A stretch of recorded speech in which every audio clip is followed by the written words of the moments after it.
அனைவருக்கும் வணக்கம். August 10, 2026 pre open market report. SEBI register advisor கிடையாது. இது பயிற்சிக்கான காணொளி. எந்த ஒரு பரிந்துரையும் நான் வழங்குவது இல்லை. டிஸ்க்ளைமரை படிச்சுக்கங்க. வாங்க வீடியோக்கு போகலாம். இப்போ பார்த்தீங்க அப்படின்னா நம்மளுக்கு கிஃப்ட் நிஃப்டி 24,657 நம்மளுக்கு வர்த்தகம் ஆயிட்டு இருக்காங்க. அப்போ நம்ம நிஃப்டி க்ளோசிங்க்கு இதுக்கும் பார்த்தீங்க அப்படின்னா நம்மளுக்கு ஒரு 100 பாயிண்ட் வந்து கேப் அப்பில் நம்மளுக்கு வர்த்தகம் ஆகிறதுக்கான வாய்ப்புகள் இருக்கிற மாதிரி நம்மளுக்கு இண்டிகேஷன் காமிக்கிறாங்க. அப்போ 24,650க்கு மேலே ட்ரேட் ஆகுறாங்க அப்படின்னா நம்மளுக்கு R1 24,689 இந்த 24,704 நம்மளுக்கு ஒரு ஸ்ட்ராங் ரெசிஸ்டன்ஸாக இருக்கிறதுக்கான ப்ராபபிலிட்டி அதிகமாக இருக்குது. எஸ்டர்டே ஹைக்கு மேலே இருக்கிறாங்க அப்படின்னா கால் செல்லர் பயப்படணும். நெக்ஸ்ட் வந்து பார்த்தீங்கன்னா இந்த R1ங்கிறது ரொம்ப ஒரு ஸ்ட்ராங் ரெசிஸ்டன்ஸாக இருக்கும். இப்போ எஸ்டர்டே ஹைக்கும் இந்த R1க்கும் நம்மளுக்கு இடையில இருக்கிறப்ப நான் ரேஞ்ச் வந்து பெரிய பெரிய ரேஞ்சை பிரேக் அவுட் ஆகிறதுக்கான வாய்ப்புகள் கம்மியாக இருக்கும். இந்த R2 இந்த 24,700க்கு எபோ ட்ரேட் ஆகிறப்ப நம்மளுக்கு ஒரு ரேஞ்ச் பிரேக் அவுட்டாக இருந்தாங்க அப்படின்னா நல்ல ஒரு இம்பாக்ட் கிடைக்கிறதுக்கான வாய்ப்புகள் இருக்குது. ஏன் அப்படின்னா இப்போ கிட்டத்தட்ட நம்மளுக்கு ஒரு 4 டேஸாகவே இந்த ஏரியாக்குள்ளே தான் நம்மளுக்கு வர்த்தகம் ஆகிட்டு இருக்காங்க. 24,700க்கும் 24,500க்கும் உள்ள 24,400 இந்த ரேஞ்சுக்குள்ளே தான் நம்மளுக்கு வர்த்தகம் ஆகிட்டு இருக்கிறப்ப அப்போ இந்த இடத்துல பிரேக் அவுட் ஆகுறாங்களா அப்படின்னு நம்ம செக் பண்ணணும். இல்லை அப்படின்னா இந்த இடத்துல இருந்து ரிஜெக்ஷன் ஆகிறதுக்கான ப்ராபபிலிட்டி அதிகமாக இருக்கும். இதோட சப்போர்ட் ரெசிஸ்டன்ஸ் வந்து நோட் பண்ணிக்கிங்க. First 15 minutes candle high low mark பண்ணிட்டு அதோட எந்த இடத்துல நம்மளுக்கு ஓப்பன் ஆகுதோ அதோட 50 மினிட்ஸ் ஹை லோ பார்த்துட்டு அதோட கால் அண்ட் புட்டை வந்து நீங்கள் வாட்ச் பண்ணுங்கள். ஹை அண்ட் லோவை நல்ல ஒரு இம்பாக்ட் அதில் கிடைக்கிறதுக்கான வாய்ப்புகள் அதிகமாக இருக்கும். நெக்ஸ்ட் பார்த்தீங்க அப்படின்னா நம்மளுக்கு ஒன் டே சார்ட்டில் நம்ம பார்ப்போம். ஒன் டே சார்ட்லேயும் நம்மளுக்கு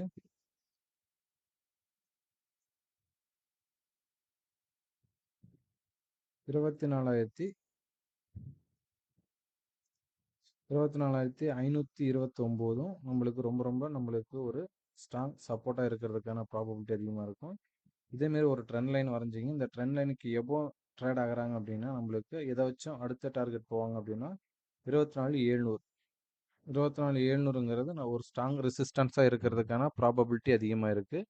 அப்போ இந்த ஏரியாக்குள்ளே இருக்கிறாங்க அப்படின்னா ரேஞ்ச் வந்து நம்மளுக்கு சுருக்கமாக தான் இருக்கும். ரேஞ்ச் வந்து எக்ஸ்பேண்ட் ஆகாது. இந்த ஏரியாக்குள்ளே உங்கள் ட்ரேடிங் வர்த்தகத்தை வந்து அதுக்கேற்றாப்புல ஸ்ட்ராட்டஜியாக நீங்கள் பில்டப் பண்ணி வைக்கணும். நெக்ஸ்ட் வந்து பார்த்தீங்க அப்படின்னா நம்மளுக்கு 24,700 கால் இன்னைக்கு நம்மளுக்கு ஒரு கேப் அப் மாதிரி இந்த இண்டிகேஷன் கொடுத்துட்ருக்காங்க. 24,700 கால் இந்த 106க்கு மேலே கண்டிப்பாக வர்த்தகம் ஆகணும். வர்த்தகம் ஆகினா மட்டும்தான் ரேஞ்ச் வந்து நம்மளுக்கு பில்டப் ஆகி மேலே போகிறதுக்கான மார்க்கெட் மேலே போகிறதுக்கான வாய்ப்புகள் அதிகமாக இருக்கும். இல்லை இந்த 106க்கு பிலோ 106 ஓப்பன் ஆகுறாங்க, இங்கே இதுக்கு பிலோவே ட்ரேட் ஆகுறாங்க அப்படின்னா இந்த 80க்கும் 106க்கும் நம்மளுக்கு இந்த ரேஞ்சுக்குள்ளே இந்த ஸ்ட்ரைக் வந்து இருக்கிறதுக்கான ப்ராபபிலிட்டி அதிகமாக இருக்கும். இந்த 106க்கும் 80க்குள்ள ரேஞ்சுக்குள்ளே இந்த 24,700 கால் வர்த்தகம் ஆகிறதுக்கான வாய்ப்புகள் அதிகமாக இருக்குது. இதை வந்து செக் பண்ணி பாருங்கள். உங்களுடைய ஸ்ட்ராட்டஜியில் இந்த காலை வந்து அப்ளை பண்ணி பாருங்கள். நல்ல ஒரு ரிசல்ட் கிடைக்கிறதுக்கான ப்ராபபிலிட்டி அதிகமாக இருக்கும். இந்த 106 வந்து ரொம்ப இம்பார்ட்டன்ட். 106 எபோ ட்ரேட் ஆகலை அப்படின்னா அப்போ 24,700 புட்டு என்ன பண்ணுறாங்க, 750 புட்டு என்ன பண்ணுறாங்க அப்படின்னு நம்ம செக் பண்ணணும்.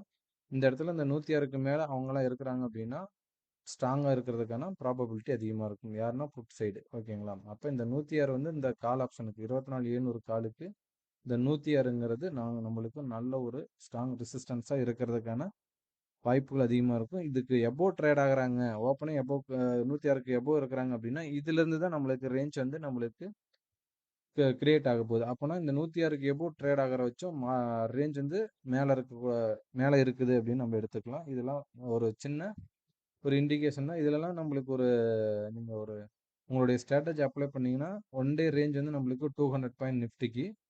அப்போ open to high and open to low, இந்த ஓப்பனும் லோவும் நம்மளுக்கு கம்மியாக இருக்கிறாங்க அப்படின்னா இங்கேருந்து தான் நம்மளுக்கு ரேஞ்ச் வந்து பில்டப் ஆகணும், ஓகேங்களா? இப்போ 24,650 நம்மளுக்கு ஓப்பன் ஆகுறாங்க, லோ வந்து 24,630 போடுறாங்க. இங்கேருந்து இந்த ஓப்பனை பிரேக் பண்ணுறாங்க அப்படின்னா அப்போ இந்த இடத்துலேருந்து நம்மளுக்கு ஒரு 200 பாயிண்ட் வந்து ஆவரேஜாக ஒன் டே ரேஞ்ச் வந்து கொடுத்துட்ருக்காங்க. அதுக்கேற்றாப்புல உங்களுடைய ஸ்ட்ராட்டஜி அப்ளை பண்ணி பாருங்கள். நன்றி, வணக்கம்.